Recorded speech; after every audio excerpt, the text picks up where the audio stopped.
नमस्कार दोस्तों, मैं हूं सागर और आप सभी का बहुत बहुत स्वागत है आज के अपने इस वीडियो में। इस वीडियो में हम बात करने वाले हैं फार्मा सेक्टर के लीडर स्टॉक के बारे में, जिसका नाम है सन फार्मा लिमिटेड। दोस्तों, यहाँ पे आपको देखने को मिला होगा कि पिछले साल जब कोरोना का पेंडेमिक आया था और उसके बाद अगर कोई सेक्टर जो सबसे पहले रिकवर होता हुआ दिखाई दिया था वो था फार्मा सेक्टर। और फार्मा सेक्टर के सारे बड़े स्टॉक्स जो थे, चाहे आप उसमें कोई से भी स्टॉक्स ले लीजिए, सभी स्टॉक्स ने एक अच्छा परफॉर्मेंस दिया था और उसके बाद वहां पे एक नए हाई भी सारे स्टॉक्स में लगते हुए दिखाई दिए। लेकिन इस सेक्टर का जो लीडर है, जो सबसे बड़ी कंपनी है जिसका नाम है सन फार्मा, इसने अभी भी अपने प्रीवियस, अगर आप उसके हाई लाइफ टाइम हाई से देखेंगे तो 50% डिस्काउंट के आसपास आपको देखने को मिलेगा। अभी भी अगर हम लेटेस्ट प्राइस की बात करते हैं इस स्टॉक की, तो ये स्टॉक 627 रुपए के आसपास चल रहा है। फ्राइडे के दिन यहाँ पे 2.5% तक की गिरावट देखने मिली थी और यहाँ पे परसों के दिन, अगर हम फ्राइडे के दिन बात करें तो 52 वीक हाई भी लगता हुआ दिखाई दिया था। यहाँ पे आप देख सकते हैं 654 रुपए का इंटरडे हाई था और 654 रुपए का ही लगभग लाइफ और 52 वीक हाई भी जो था वो यहाँ पे लगता हुआ दिखाई दिया। लेकिन इस स्टॉक को आज के दिन सेलेक्ट करने का एक सबसे बड़ा कारण ये है कि यहाँ पे जो ट्रेंड रिवर्सल है वो साफ साफ इस चार्ट में देखा जा सकता है। चार्ट पे हम जाएंगे, चार्ट पे समझने की कोशिश करेंगे कि क्यों यहाँ पे ऐसा लग रहा है कि अब ये फिर से ऊपर की तरफ जर्नी लेता हुआ दिख सकता है। लेकिन अगर इस स्टॉक के हम एक बार वैल्यूएशन समझने की कोशिश करें तो 1.5 लाख करोड़ रुपए की इसकी जो मार्केट कैप है वो आपको यहाँ पे देखने को मिलेगी। इसकी ईपीएस है 10.68 की, यानी कि इसकी जो कमाई है 10.68 रुपीज की। लेकिन इसकी आप पी रेशियो देखेंगे तो आपको दिखाई देगा 58-59 के आसपास का। वही सेक्टर पी भी ऑलमोस्ट 40 के आसपास चलता हुआ दिखाई दे रहा है। तो यहाँ लगेगा कि ये स्टॉक बहुत ही महंगा है। लेकिन दोस्तों, यहाँ पे एक चीज के बारे में आपको बताना चाहूंगा कि किसी भी स्टॉक के प्राइस के सस्ते और महंगे होने के पीछे उस कंपनी की अर्निंग सबसे ज्यादा इंपॉर्टेंट होती है। जब कभी भी आप कोई फंडामेंटल देखते हैं किसी शेयर के या समझना चाहते हैं, तो किसी भी स्टॉक को उसके स्टॉक प्राइस से कभी भी जज नहीं करना चाहिए, बल्कि उस कंपनी की कमाई देखनी चाहिए कि आखिर वो कंपनी कमा कितनी रही है, उसकी ईपीएस कितनी है और आगे उसकी जो ग्रोथ पोटेंशियल है वो किस तरीके से है और उसकी जो कमाई की ग्राफ है वो किस तरफ जा रही है, ऊपर जा रही है या नीचे जा रही है।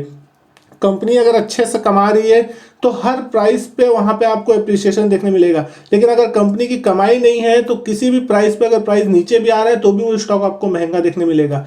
वहीं अगर हम बात करते हैं इस कंपनी की बुक वैल्यू की, तो 204 रुपए के आसपास की इसकी बुक वैल्यू है। वहीं प्राइस टू बुक पे 3.06 पे अभी ट्रेड कर रही है। डिविडेंड यील्ड भी इसकी ऑलमोस्ट 0.64% के आसपास है। लेकिन अब हम यहाँ पे समझने की कोशिश करेंगे चार्ट पे कि आखिर क्यों इस चार्ट में आपको एक रिवर्सल के संकेत देखने मिलेंगे। इस स्टॉक को जब आप देखेंगे यहाँ पे मार्च के बॉटम से, तो यहाँ पे एक अच्छा खासा उछाल निचले लेवल से आया। ऑलमोस्ट स्टॉक डबल होता हुआ दिख रहा है। 310-320 के आसपास का कहीं ना कहीं मार्च में लो लगा था। उसके बाद ये स्टॉक में उछाल आता गया और अब यहाँ पे 627-640 के आसपास स्टॉक कहीं ना कहीं चलता हुआ दिखाई दे रहा है।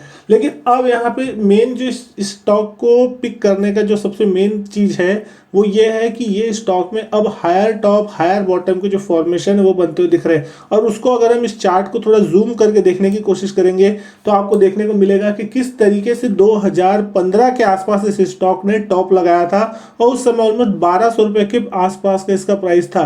लेकिन उसके बाद से ये लगातार डाउन ट्रेंड, मतलब लगभग 5 साल के लंबे डाउन ट्रेंड में ये स्टॉक रहा है। और उससे पहले भी अगर आप देखते हो तो ये बहुत ही बड़ा मल्टी बैगर था, यानी कि 2009 के आसपास इस स्टॉक की वैल्यू अगर आप देखते हैं तो 100 रुपए के आसपास थी।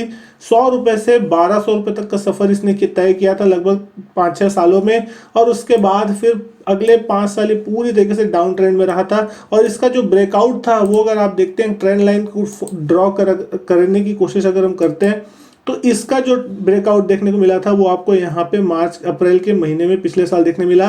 और फिर जैसे ही इसने वो ब्रेकआउट दिया उसके बाद वही ब्रेकआउट की जो लाइन थी वो इसके लिए सपोर्ट का काम करती हुई दिखाई दी।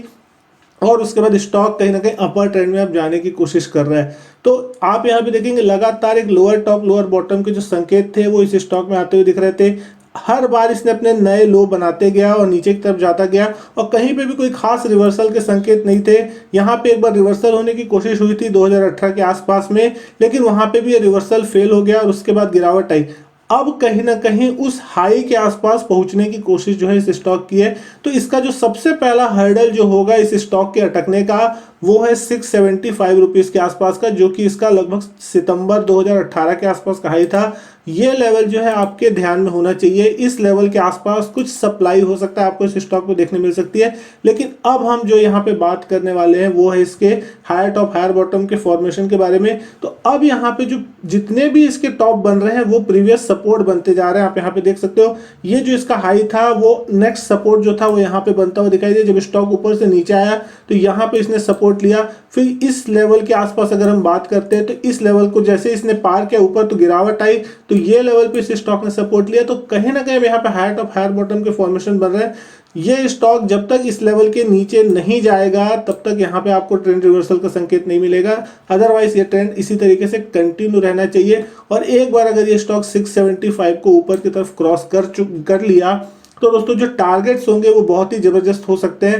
यानी कि कहीं ना कहीं फिर 720 और उसके बाद ऑलमोस्ट 850 और फिर 1000 रुपीज तक भी ये स्टॉक आपको इन फ्यूचर जाता हुआ दिख सकता है। क्योंकि यहाँ पे जब स्टॉक गिरा था तो एकदम तेज गति से नहीं गिरा था, पूरे एक सीढ़ी के पैटर्न से यहाँ पे गिरता हुआ दिखाई देता। मतलब गिरावट आई, फिर रिकवरी आई, फिर गिरावट, फिर रिकवरी, लेकिन जो ट्रेंड था वो डाउन था। तो ठीक उसी तरीके से अप ट्रेंड में भी इसी तरीके से होता है कि स्टॉक ऊपर जाएगा, फिर थोड़ा रिट्रेस होगा, फिर थोड़ा ऊपर जाएगा, फिर थोड़ा रिट्रेस होगा। तो यही एक पैटर्न बनता है। एकदम वी शेप रैली की उम्मीद यहाँ पे आप नहीं कर सकते, क्योंकि वी शेप रैली आनी होगी तो इतनी तेजी से आएगी कि आप उसको पकड़ नहीं सकते। लेकिन अगर यहाँ पे स्टॉक इसी ट्रेंड को फॉलो करता है तो फिर आपको एक अच्छा खासा जो टारगेट्स है इन फ्यूचर, जैसे कि अगर आपका साल 2 साल 3 साल का नजरिया है तो डेफिनेटली फिर ये स्टॉक अपने पुराने हाई की तरफ एक बार बढ़ता हुआ दिखाई देगा।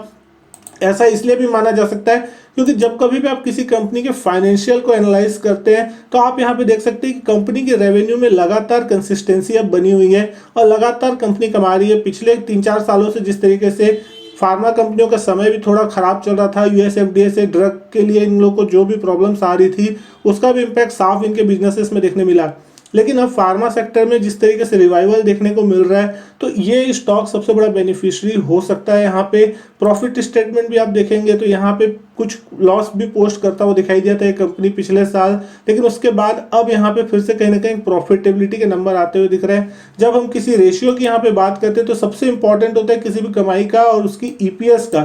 तो यहाँ पे आप ईपीएस का ट्रेंड देखेंगे तो मार्च 2016 के आसपास कंपनी ऑलमोस्ट 19 रुपए कमाती थी। मार्च 17 में इसने टॉप आउट किया था, 29 रुपीज की ईपीएस यहाँ पे उसने क्लॉक की थी। लेकिन मार्च 18 में यहाँ पे एक ट्रेंड बॉटम बनता हुआ दिखा था, 9 रुपए की मात्र ईपीएस वहां पे क्लॉक की। लेकिन उसके बाद से फिर रिवर्सल होता हुआ दिख रहा है। बॉटम बनने के बाद मार्च 19 तक ये जो था ये 11 रुपए कमाने लगी और मार्च 2020 में ये 15 रुपए कमाने लगी। अभी अगर हम यहाँ पे 627 रुपए का प्राइस देख रहे हैं जो इस कंपनी का, और 15-16 रुपए अगर इस कंपनी की ईपीएस है तो ऑलमोस्ट आपको इसका पी रेशियो 40 के आसपास देखने मिलेगा। लेकिन जिस दिन ये कंपनी फिर से 30 रुपए कमाना चालू कर देगी और अगर यही प्राइस रखा गया तो ये आपको ऑलमोस्ट 20-22 के पी रेशियो पे देखने मिलेगा। तो यानी अगर इसको 30-40 के एडजस्ट करेंगे तो स्टॉक का प्राइस 900 से 1200 रुपए तक हो जाना चाहिए, ये माना जा सकता है सीधा सीधा। ये एक थ्योरेटिकल कैलकुलेशन है, लेकिन मार्केट डिसाइड करता है कि किस कंपनी को कितना वैल्यूएशन देना है। तो दोस्तों यहाँ पे एकदम एग्जैक्ट नहीं निकाला जा सकता, लेकिन एक एक्सपेक्टेशन जो होती है, कोई भी एनालिस्ट जो होता है वो उस कंपनी की कमाई देखता है कि वो कंपनी किस तरीके की परफॉर्मेंस कर रही है, किस तरीके का मुनाफा कमा रही है, और उस मुनाफे के हिसाब से फिर कोई भी ब्रोकर्स होते हैं या कोई भी एनालिस्ट होता है वो अपने एक टारगेट डिसाइड करता है कि ये स्टॉक किस प्राइस तक जा सकता है। तो ये सारी चीजें जो है वो आपको यहाँ पे समझनी चाहिए।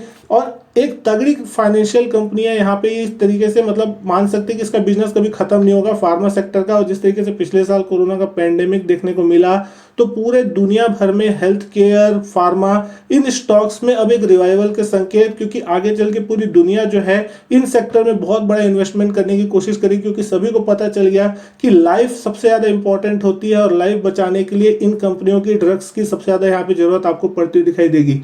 शेयर होल्डिंग पैटर्न भी जब आप यहाँ देखते हैं तो कंपनी की जो हिस्सेदारी है, इसमें जो प्रोमोटर्स की हिस्सेदारी वो लगातार कांस्टेंट बनी हुई है। और यहाँ पे आप देखेंगे तो इनकी जो प्लेज शेयर की संख्या है वो भी यहाँ पे लगातार धीरे धीरे कम हो रही है। जो मार्च में लगभग 13% प्लेज थे यहाँ पे प्रोमोटर्स के शेयर, वो अब यहाँ पे 9% आते हुए दिख रहे हैं। तो यहाँ पे जो प्लेजिंग है वो भी घटती हुई दिख रही है। एफआईएस की अगर हम बात करें, एफआईएस की यहाँ पे जो हिस्सेदारी है थोड़ी घटती दिख रही है, 13.89% से 12.19%। लेकिन इन फ्यूचर अगर तेजी बढ़ती है स्टॉक्स में, सब कुछ सही होगा, तो एफआईएस भी यहाँ पे अपने जो नंबर्स है वो बढ़ाते हुए दिखाई देंगे, स्टॉक्स में बाइंग आती हुई दिखाई देगी एक लेवल के बाद।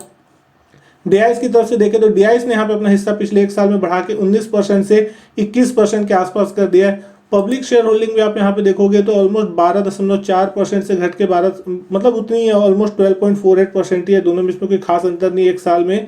तो ये स्टॉक जो है दोस्तों आगे चल के आपको एक अच्छा तगड़ा रिटर्न यहाँ से दे सकता है। 1000-1200 रुपये तक के जो टारगेट है इन फ्यूचर नियर टर्म में आपको अगले 2 साल 3 साल के अंतर्गत देखने को मिल सकते हैं। हो सकता है जल्दी भी आ जाए, लेकिन आपको एक लॉन्ग टर्म नजरिया किसी भी स्टॉक में रखना चाहिए। और फार्मा सेक्टर आगे चल के मार्केट में, स्टॉक मार्केट को यहाँ पे आपको एक सेक्टर वाइज लीड करता हुआ दिखाई दे सकता है। तो दोस्तों उम्मीद करता हूँ आपको ये एनालिसिस पसंद आई होगी। वीडियो अच्छी लगी हो तो वीडियो लाइक कीजिएगा, शेयर कीजिएगा दोस्तों के साथ। चैनल सब्सक्राइब नहीं किया तो चैनल सब्सक्राइब जरूर कीजिएगा। मैं आपसे मिलता हूँ अपने नेक्स्ट वीडियो में। तब तक के लिए goodbye and thank you.